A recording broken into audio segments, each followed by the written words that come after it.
Hello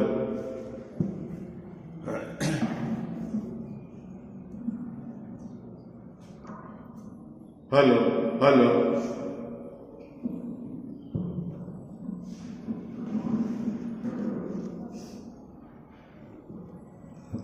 hello hello hello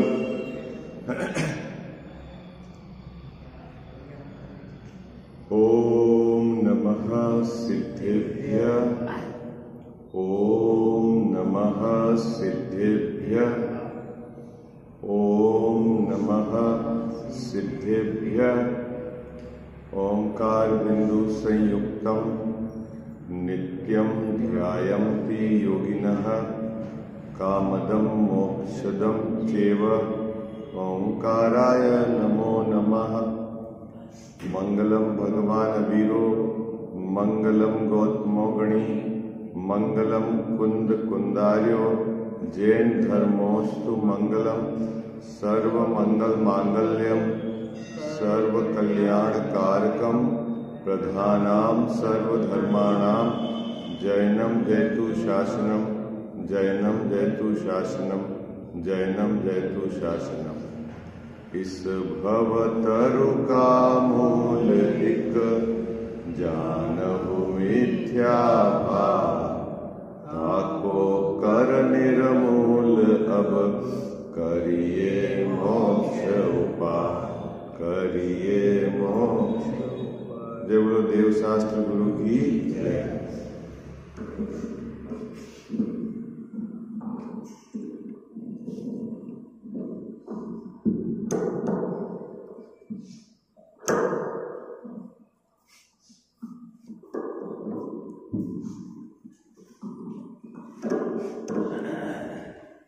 hello hello hello hello hello hello hello hello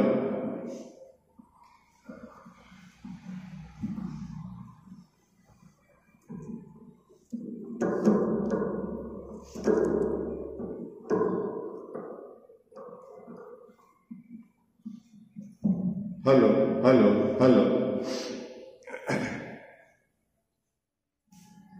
मोक्ष मार्ग प्रकाशक ग्रंथ विराजमान है। 7वें अधिकार के आधार से व्यवहाराभासी मिथ्या दृष्टि उसकी विपरीत श्रद्धा का कारण जो यहाँ टोडरमल साहब ने प्रस्तुत किया है विचार के लिए, हम विगत कुछ दिवस से उसके संबंध में विचार कर रहे हैं। 7 तत्व का अन्यथा स्वरूप व्यवहाराभासी मिथ्या दृष्टि का किस प्रकार से विपरीत है, उसमें मुख्य बिंदु यह था कि उसको उसका भाव भाषण नहीं था। अब एक एक तत्व के संबंध में किस प्रकार व्यवहाराभासी मिथ्या दृष्टि की विपरीतता बनी हुई है, उसकी चर्चा यहाँ टोडरमल साहब ने इस प्रकरण के अंदर गर्भित की है। 7 तत्व के संबंध में विपरीतता, इसकी चर्चा इस ग्रंथ में 2 जगह पर आई है। एक तो 4थे अधिकार में भी आई है और एक 7वें अधिकार में भी आई है। अब अपन दोनों अधिकारों की चर्चा को साथ में लेकर विचार करेंगे कि वहां टोडरमल साहब का क्या केंद्र बिंदु था और यहाँ 7वें अधिकार के अंतर्गत क्या केंद्र बिंदु था, है ना। 4था अधिकार जो है ना, वो किसका है? 4था अधिकार अग्रहित मिथ्या दर्शन ज्ञान चारित्र का है। कैसा अपन ने बंटवारा किया था ना, कैसे बंटवारा किया था? 4था अधिकार अग्रहित मिथ्या दर्शन, मिथ्या ज्ञान और मिथ्या चारित्र। अनादि से इस जीव को जो मिथ्यात्व अने 7 तत्व की विपरीतता चली आ रही है श्रद्धा में, उसका वहां वर्णन है। कहां पर? 4थे अधिकार। याद रहेगा आपको, 4थे अधिकार किसका वर्णन है? 4थे अधिकार में अग्रहित मिथ्या दर्शन, मिथ्या ज्ञान और मिथ्या चारित्र का, है ना। देखो, इस अधिकार के समाप्त होने पर भी टोडरमल साहब ने लिखा है कि अब अग्रहित का प्रकरण समाप्त हुआ है और अब अपन ग्रहित के संबंध में चर्चा करेंगे, है ना। मैं अपनी मर्जी से कुछ नहीं कह रहा आपको बराबर, क्योंकि आपने स्वाध्याय करा है, लेकिन अब आप कितना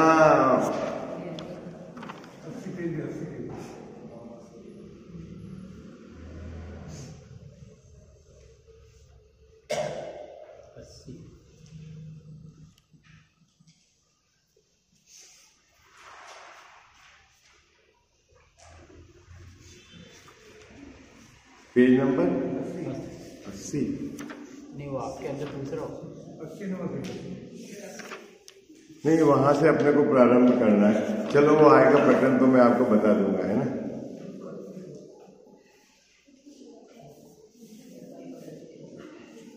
वो आपके दूसरा पेज। चलो मैं बता दूंगा। और आपको इतना अभी याद रखना है, ये जो चौथा अधिकार किसका है? अग्रहित, मिथ्या दर्शन, मिथ्या ज्ञान और मिथ्या चारित्र। पांचवा अधिकार किसका है? ग्रहित, मिथ्या दर्शन, ज्ञान, चारित्र। छठवां अधिकार ग्रहित, सातवां ग्रहित, है ना। तो ये जो बंटवारा है अग्रहित का सिर्फ चौथे अधिकार में। अग्रहित, मिथ्या दर्शन, ज्ञान, चारित्र किसको कहते हैं? जो अनादि से चला आ रहा है। क्या अनादि से हमारा चला आ रहा है? सात तत्व के संबंधी भूल जो अनादि से चली आ रही है, उसकी चर्चा यहाँ पर चौथे अधिकार के अंदर मिथ्या दर्शन, मिथ्या ज्ञान और मिथ्या चारित्र के संबंध में टोडरमल जी साहब ने चर्चा की थी। अब अपन यहाँ वर्गीकरण करेंगे। दो प्रकार की चर्चा है यहाँ पर, सात तत्व संबंधी भूल, ठीक है ना। एक चौथे अधिकार में भी है और एक सातवें अधिकार में भी है। क्या चल रही है अपनी? सात तत्व संबंधी भूल, है ना। उसमें अपन पहली बात करें, वहां से प्रकरण निकाला जीव अजीव संबंधी, जीव अजीव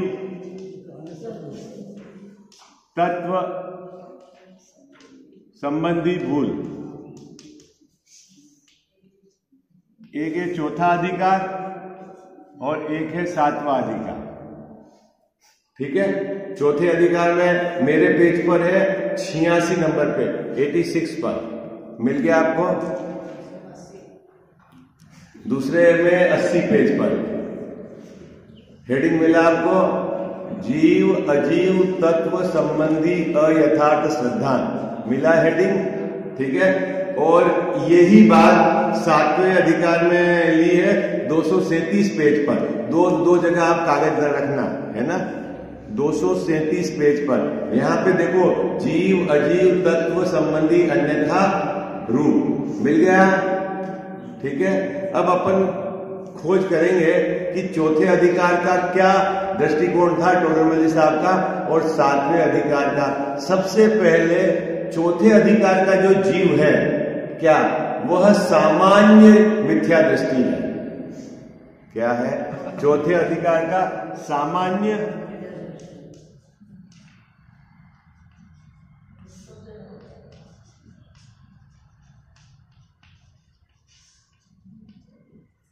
वैसा भी कौन सा जीव है? सामान्य मिथ्या दृष्टि। सभी जीव, है ना, तिर्यंच गति के, नरक गति के, स्वर्ग के, मनुष्य के अंदर में भी जो अन्यमति, सब सामान्य मिथ्या दृष्टि जीव, वो है चौथे अधिकार के अंदर का जीव अजीव तत्व समझ। और सातवें अधिकार का जो जीव अजीव का अयथार्थ सिद्धांत है, वह जैन व्यवहाराभासी मिथ्या दृष्टि है। जैन व्यवहाराभासी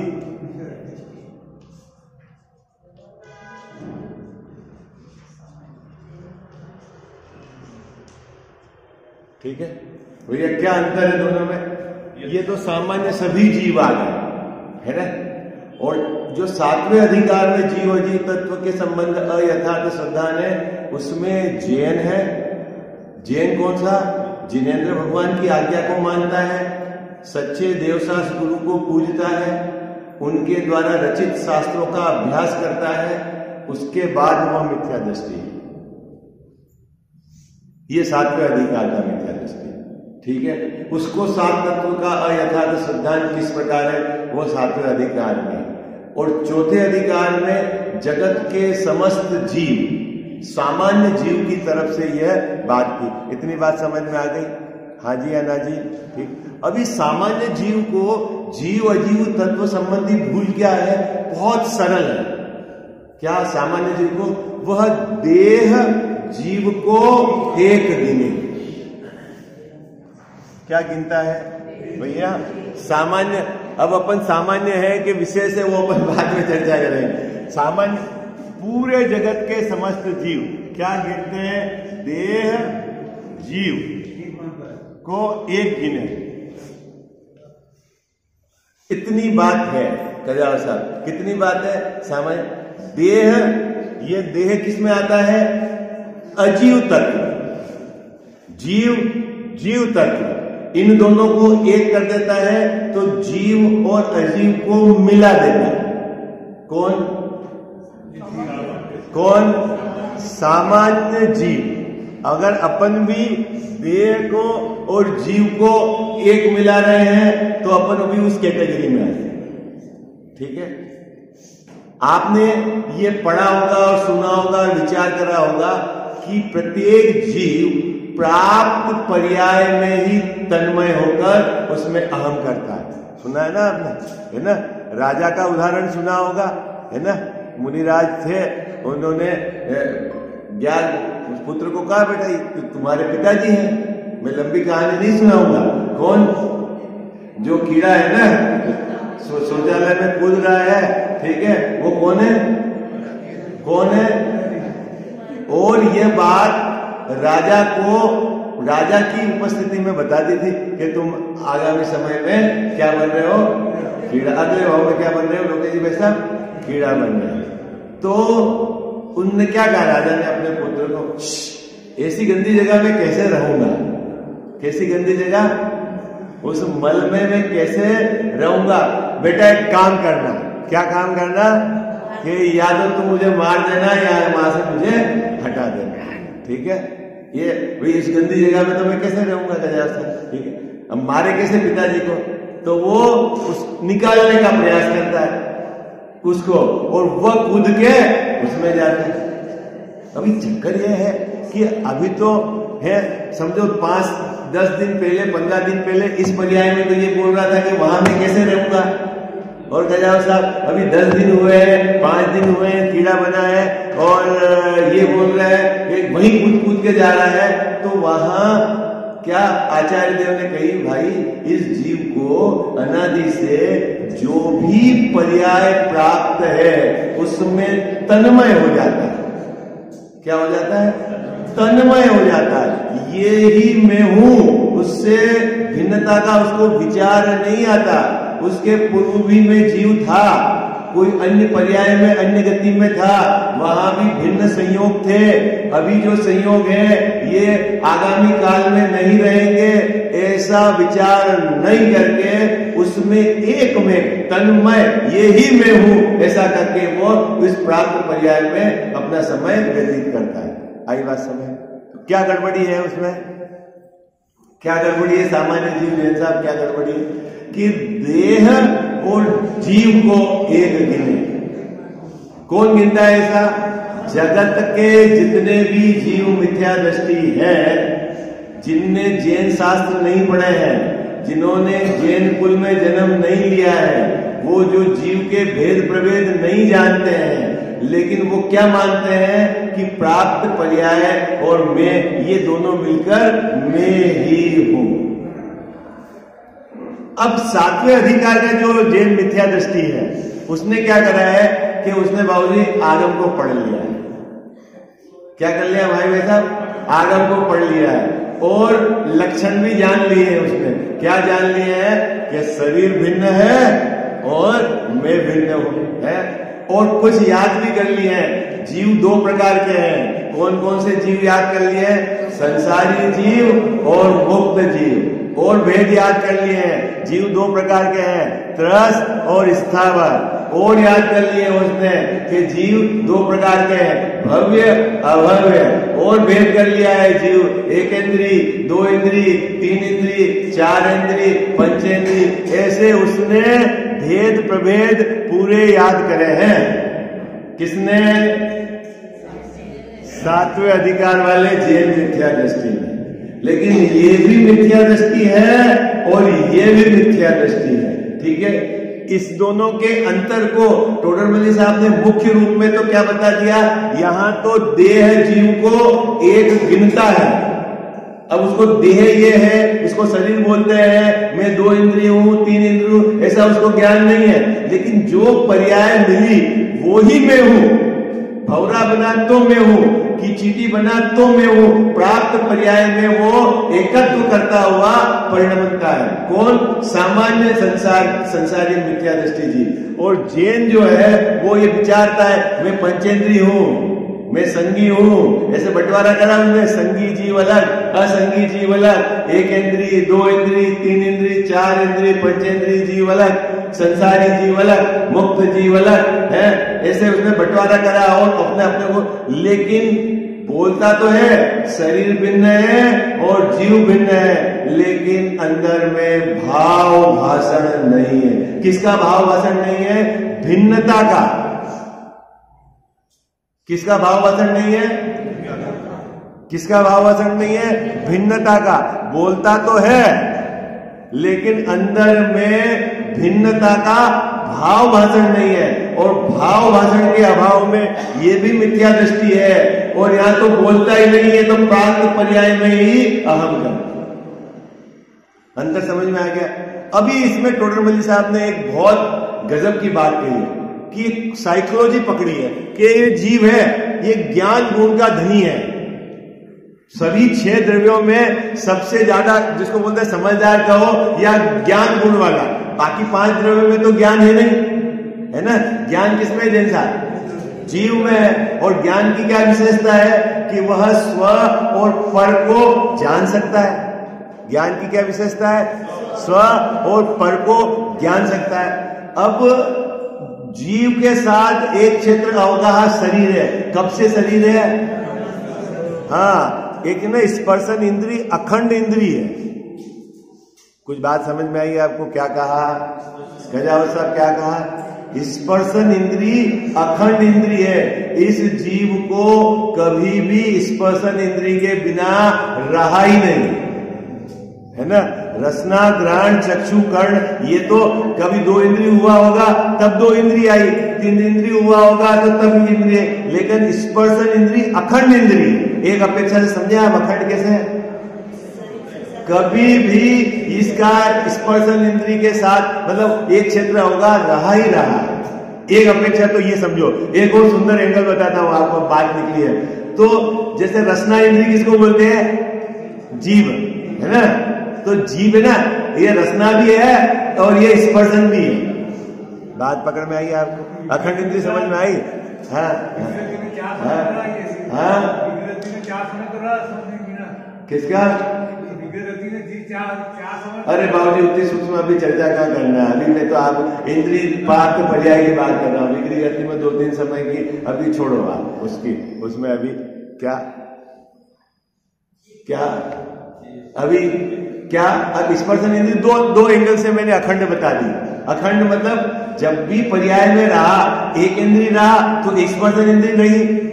ठीक है ना गजाव साहब, है ना। एक इंद्री से नीचे तो हुआ ही नहीं, एक इंद्री रहा ना, है ना। निगोद में रहा, ठीक है, तो स्पर्शन इंद्री रही।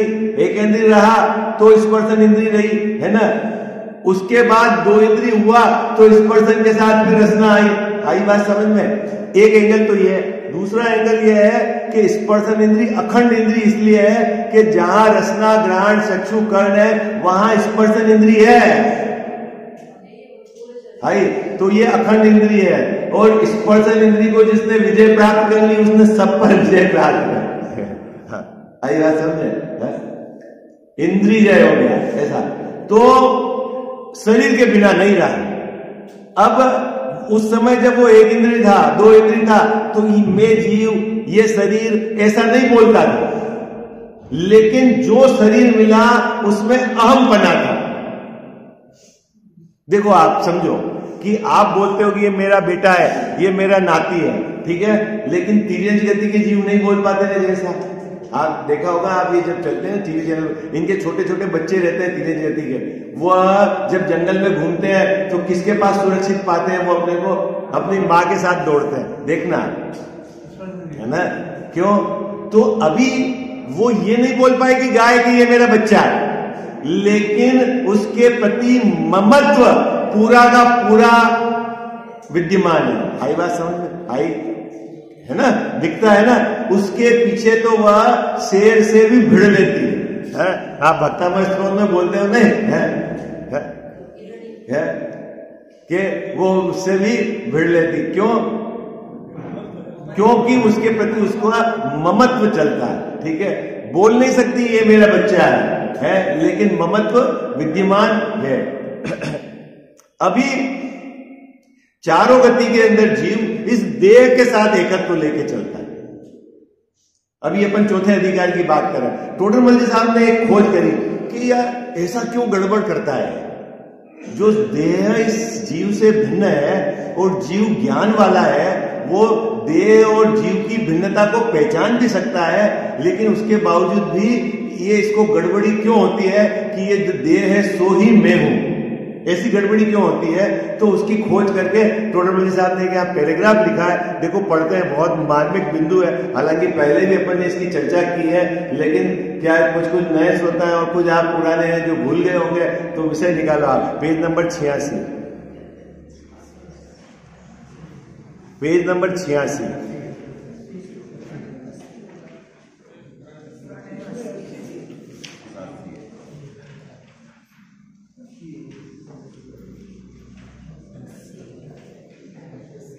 मिल गया पेज नंबर 80, है ना? मैं आपको तेजी से पढ़ूंगा।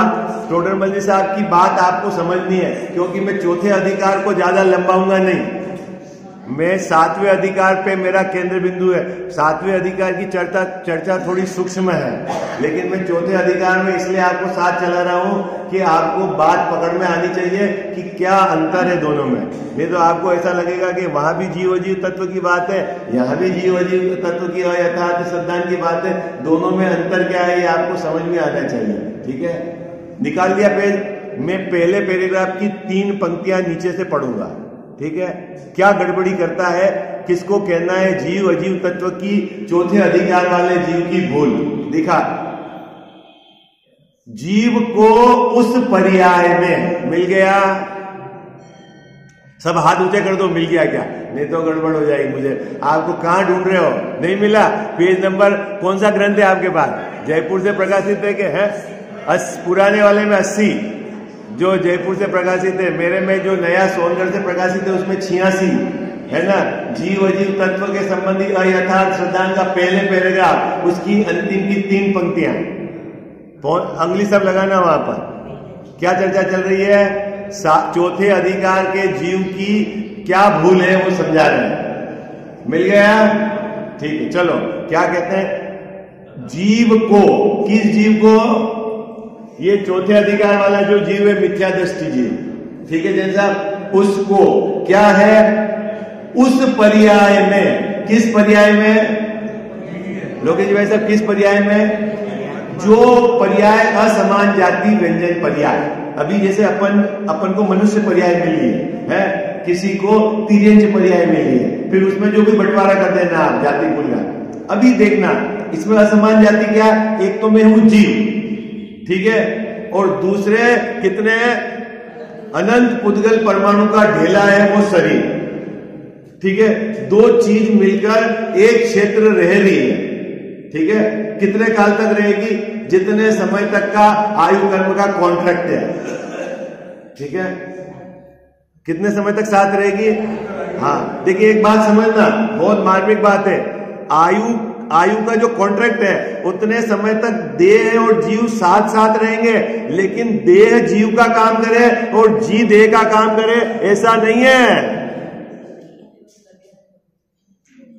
क्या भाई साहब? दोनों साथ साथ रहेंगे। आई बात समझ? जैसा तलाक नहीं हुआ तब तक दोनों पति पत्नी साथ साथ रहेंगे, लेकिन पत्नी का पेट कब भरेगा? जब वो रोटी खाएगी। और पति का पेट कब भरेगा? भले साथ साथ रहे, लेकिन पत्नी का काम पत्नी करेगी। बात पकड़ में आई आपको? है ना। ये एक क्षेत्र में रहने का मतलब है कि इन दोनों का कॉन्ट्रैक्ट है। किस किस का कॉन्ट्रैक्ट है लोकेश भाई साहब?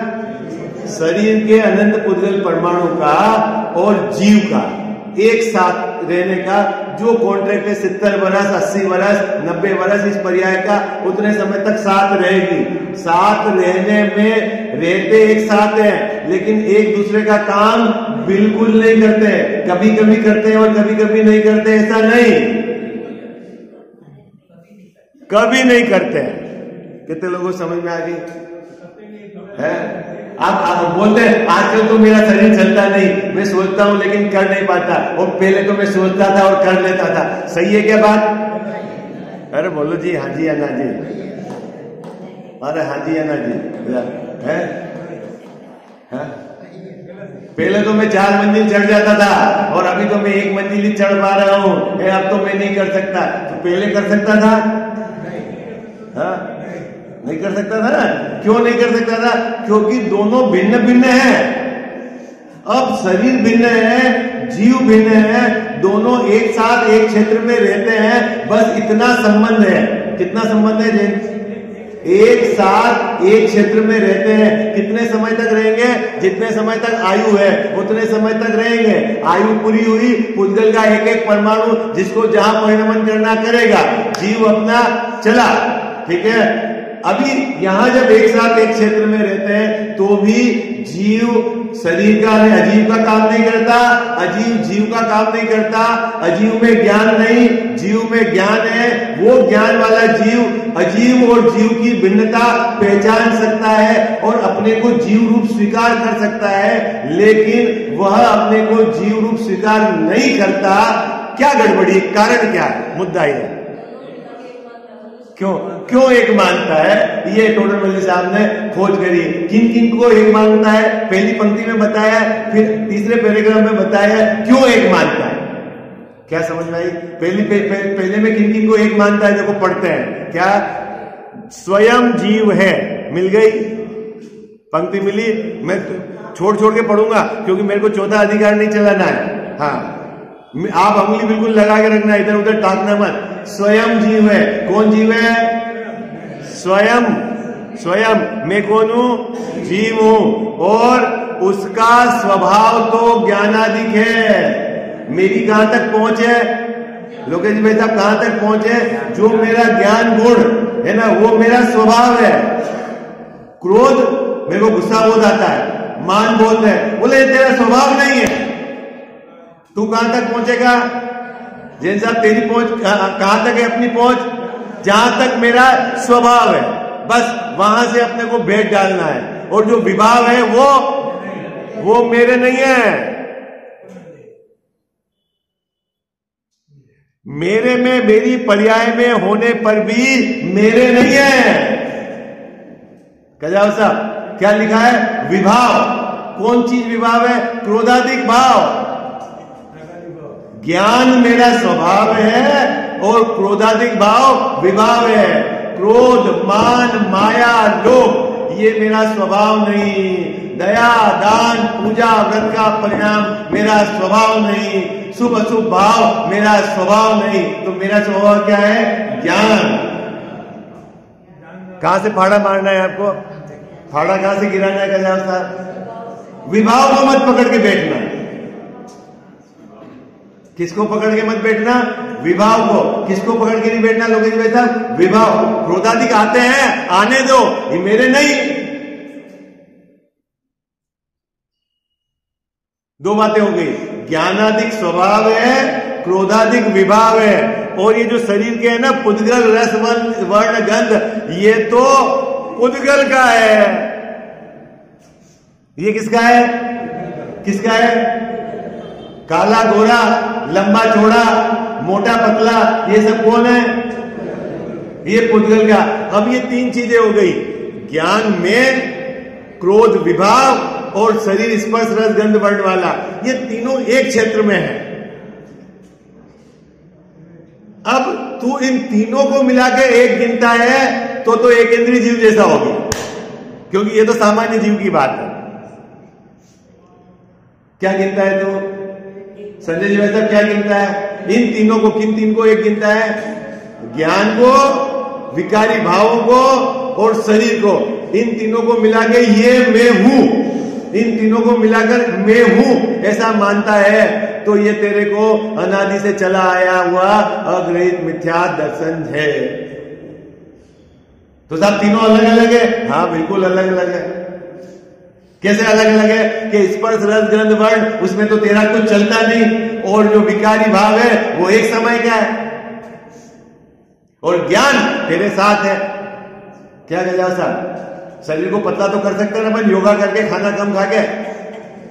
बोलो भाई हाँ जी, ना जी। नहीं करते हो? मजाक मत करो आप, है? शरीर को पतला नहीं कर सकते हो? है? बोलो भाई बोलो, नहीं कर सकते बाबूजी? है इतने सब इतने सारे जिम खुले हैं, तीसरी दुकान तो जिम की हो गई अभी आज। हाँ, और सब अनाड़ियों ने काम ले लिया। अभी मैंने एक वो रिसर्च पेपर पढ़ रहा था, उसमें आया कि जितने जिम चलाने वाले हैं उनको कुछ नहीं पता है, मर्जी से वो डाइट देते हैं, किसी को एक्स्ट्रा प्रोटीन खिला देते हैं, किसी को एक्स्ट्रा वर्कआउट कराते हैं, तो किसी का हार्ट फेलियर हो रहा है, किसी की बॉडी में ऐसा ही सब अनाड़ी आ गए किसी के बाद डिग्री में, और लोगों को जिम कल्चर चल गया।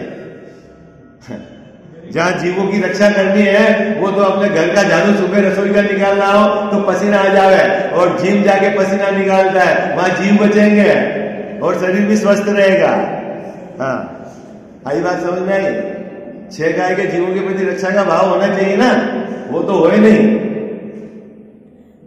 है? नहीं जन साहब, झाड़ू कौन निकाले? अरे भैया भाई आप मनुष्य हुए हो और आपको जीव के प्रति दया का भाव आएगा तो कौन करेगा काम? है? है? कौन करेगा? नौकरानी करेगी तो वो फट जाले से ऐसा कर देगी, है? कौन समझा रहा है? चलो, तो अपने को यहाँ 3 चीज में जो अहम पना है, यहाँ टोडरमल साहब अब इसमें बंटवारा करेंगे।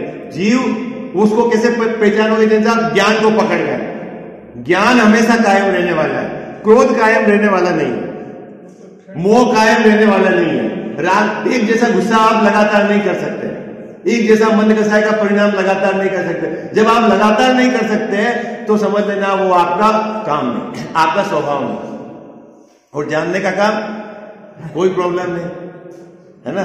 ये इन तीनों को मिलाकर एक मानता, इतनी बात होगी। ये चौथे अधिकार का मिथ्या दर्शन की बात है। अभी प्रश्न है कि ऐसा क्यों है जैसा?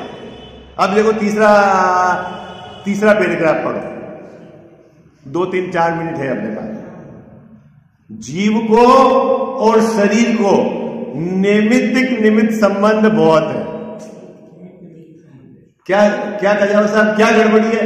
आपको लगता है ये शरीर के साथ अहम क्यों हो जाता? बहुत गड़बड़ी। निमित्त नैमित्तिक संबंध क्या? जैसे साहब क्या निमित्त नैमित्तिक संबंध? कि आप विचार कर रहे हो क्या कि मैं अंगुली उठाऊं, ये तो आपने विकल्प करा, और इधर पुद्गल के परमाणु खड़े हो गए अपनी योग्यता से, तो आपको लगता है नहीं ये तो मैंने किया। क्या गड़बड़ी हो गई? क्या गड़बड़ी हो गई? निमित्त नैमित्तिक संबंध क्या है? घनिष्ठ है। क्या हो रहा है? क्यों गड़बड़ी हो रही? क्यों शरीर को एक मान रहा हूं मैं? बोलो लोग, इसमें जब क्यों एक मान रहा हूं कि आप सोच रहे हो कि मैं गाड़ी चलाने का विकल्प करा, मैं स्टीयरिंग ऐसा मोड़ू, हाथ अपने आप ऐसे मुड़ जाता है, तो आपको लगता है नहीं हाथ का तो स्वामी मैं हूं।